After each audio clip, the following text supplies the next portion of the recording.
अस्सलाम वालेकुम। तो ये कहानी है सेकंड ईयर एमबीबीएस की प्रॉफ की। और हमारी तैयारी माशाल्लाह हमेशा की तरह इतनी ज़बरदस्त थी कि हमें पूरा यकीन था कि कोई ना कोई सप्ली तो हमारी आ ही जानी है।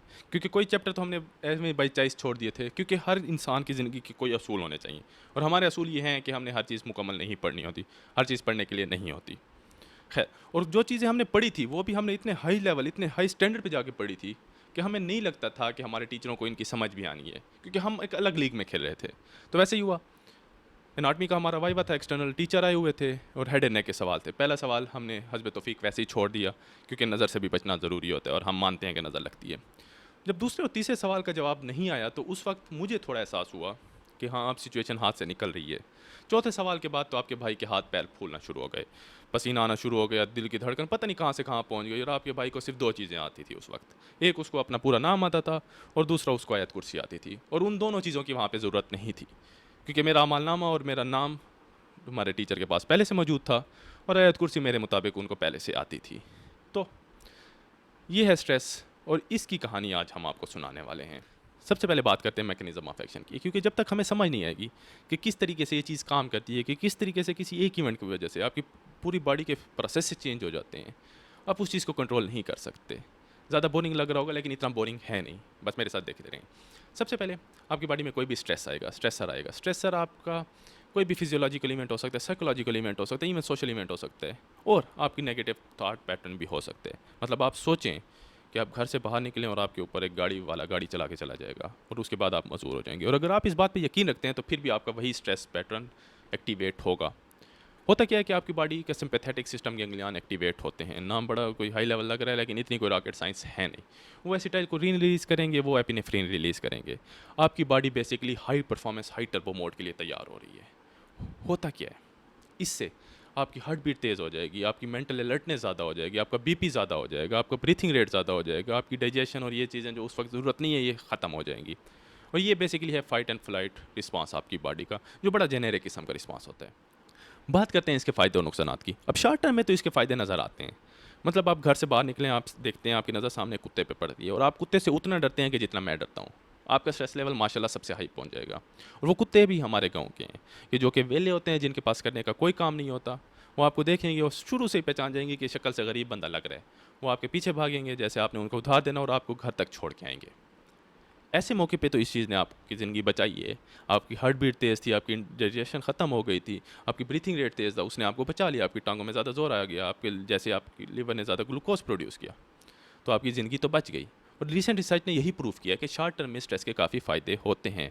मतलब आपकी माइंड ज़्यादा शार्प हो जाता है, आपकी बॉडी ज़्यादा स्ट्रांग होती है, सेलुलर एजिंग कम होती है, स्किन ज़्यादा बेहतर होती है, इसी तरीके से क्रिएटिविटी ज़्यादा होती है।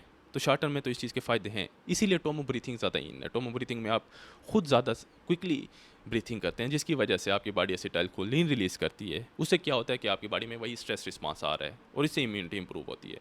कोल्ड वाटर बाथ भी ऐसे ही काम करते हैं। आप ठंडे पानी में जाते हैं, आपकी बॉडी एपिनेफ्रिन रिलीज़ करती है, वही स्ट्रेस रिस्पांस आता है। और इसका लॉन्ग टर्म में यही फ़ायदा होता है कि आपकी इम्यूनिटी काफ़ी इंप्रूव होती है और ये सारी चीज़ें होती हैं, सेलुलर एजिंग स्लो होती है, आपको स्किन के फ़ायदे नज़र आ जाते हैं। लेकिन जैसे कि why zebras don't get ulcers क्या था का है, लॉन्ग टर्म में इस चीज़ के नुकसान आते हैं। अब आपका हार्ट बीट अगर 1 मिनट के लिए तेज़ है तो उसका तो फ़ायदा था, आपकी डाइजेशन 1-2 मिनट के लिए कम हुई है, उसका तो फ़ायदा था।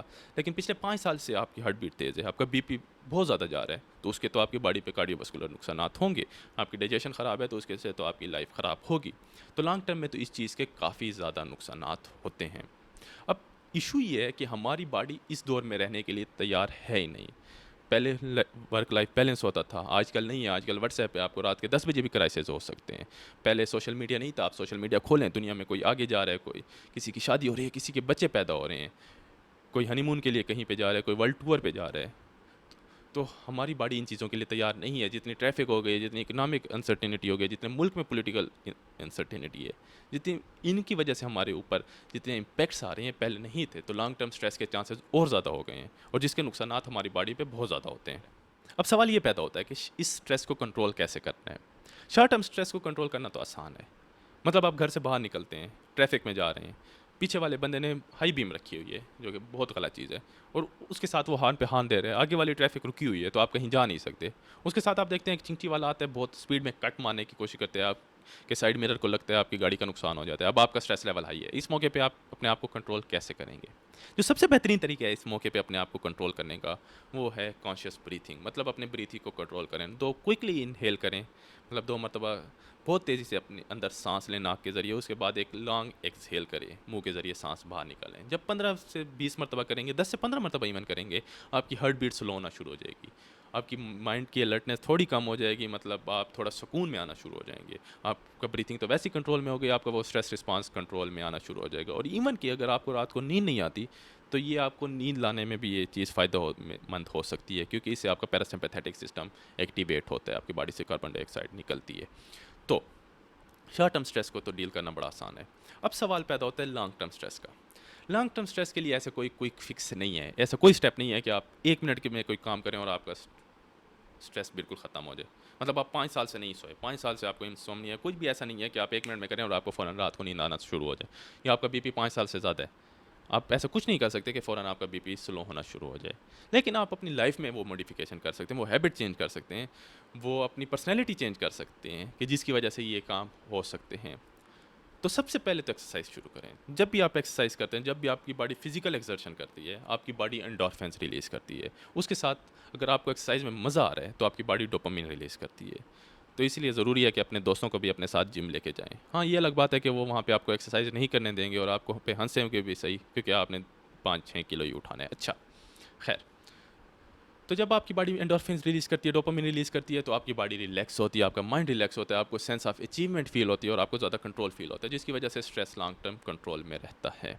दूसरा, ये वो चीज़ है कि जिसकी वजह से हमारे बड़े आज भी फेसबुक को और सोशल मीडिया को गाली दे रहे हैं कि ये यहूदियों की ईजाद है और हमें ख़राब करने के लिए हुई है।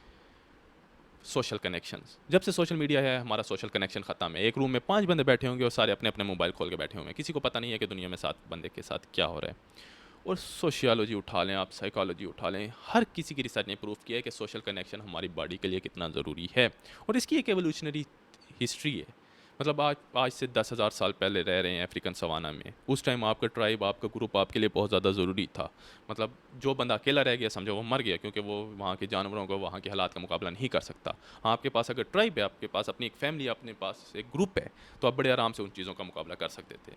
तो इसलिए हम ह्यूमन कनेक्शन चाहते हैं। आप अपने दोस्त के साथ बाइक पे जा रहे हो, आप कोई भी बात ना कर रहे हो, फिर भी आप बड़े सुकून में होते हैं। आप अकेले जाएं, बंदे को बड़ा अजीब सा लग रहा होता है। उसी तरीके से जब आप किसी अपने को मिलते हैं, हाथ मिलाते हैं, गले मिलते हैं, आपकी बॉडी ऑक्सीटोसिन रिलीज़ करती है, सेरोटोनिन रिलीज़ करती है और डोपामिन रिलीज़ करती है। अगेन ये आपकी माइंड को पीसफुल बनाते हैं, आपको पीस ऑफ माइंड देते हैं, आपको सुकून देते हैं, आपकी बॉडी को रिलैक्स करते हैं। इस वजह से ये चीज़ें बहुत ज़्यादा ज़रूरी हैं। तो लोगों से मिलें। अच्छा, जब इंसान आइसोलेशन में चला जाता है, जैसे डिप्रेशन में चला जाता है, जैसे बहुत ज़्यादा स्ट्रेस में चला जाता है, आइसोलेशन में इंसान की बॉडी टेकिकाइनिन रिलीज़ करती है और वो बड़ी जहरीली किस्म की चीज़ है। वो आपकी सेल्फ एस्टीम को ख़त्म कर देगी, वो आपका सेल्फ कॉन्फिडेंस ख़त्म कर देगी, वो आपको ज़मीन पे गिरा देगी। इसलिए सुसाइडल थाट्स हमेशा बंदे को अकेले तौर पे ज़्यादा आती हैं, जब बंदा अकेला होता है। तो लोगों से मिलें, लोगों की मदद करें, सेल्फ ऑफ अचीवमेंट फील होगी, आपका माइंड ज़्यादा फ्रेश हो जाएगा। तीसरा, अपनी लाइफ को कंट्रोल में लेके आएँ। रिसेंटली मैं किताब पढ़ा था, make your beds type something. मैं नीचे उसका डिस्क्रिप्शन में अगर मुझे लिंक मिल गया तो मैं डाल दूंगा। उसमें बेसिकली थीम क्या है कि हमारी बॉडी, हमारा माइंड चाहता है कि उसको कंट्रोल में, वो कंट्रोल में रहे सिचुएशन के, लेकिन ज़्यादातर सिचुएशन में हमारा माइंड कंट्रोल में नहीं होता। आप जैसे ट्रैफिक में रह रहे हैं और चिंची वाला कट्टे मार रहा है, तो वो आपके कंट्रोल में नहीं है। मौसम आपके कंट्रोल में नहीं है। कोई भी स्ट्रेसर जो आता है वो आपके कंट्रोल में नहीं होता। तो दिन में कोई ना कोई ऐसा काम किया करें कि जो आपके कंट्रोल में होता है। आथर के मुताबिक आप सुबह उठें और अपना बेड सबसे पहले खुद बनाएं, क्योंकि ताकि आपके दिमाग को लगे कि एक चीज़ तो है कि जो मैंने खुद बड़े कंट्रोल से की है। हाँ, अगर आप मेरी तरह के बंदे हैं कि जो बेड नहीं बना सकता और आप उठ के फ़ौरन भागते हैं, तो फिर अलग बात है, क्योंकि हम हॉस्टल में होते हैं तो बेड वैसे ही पड़ा होता है, और अगर घर में होते हैं तो कोई ना कोई और बना लेता है। चौथी चीज़, पॉजिटिव सोचें और पॉजिटिव लिखें। जब आप अपने पॉजिटिव थाट्स लिखते हैं, आप वो चीज़ें लिखते हैं कि जिनकी वजह से आप ग्रेटफुल हैं, वो चीज़ें लिखते हैं कि जिसकी वजह से आप अपने आप को खुशकिस्मत समझते हैं, तो आपकी बॉडी में वही पर्सपेक्टिव बनता है। उसके साथ भी आपकी बॉडी वही हार्मोन्स रिलीज़ करती है जो कि आपको रिलैक्स करते हैं।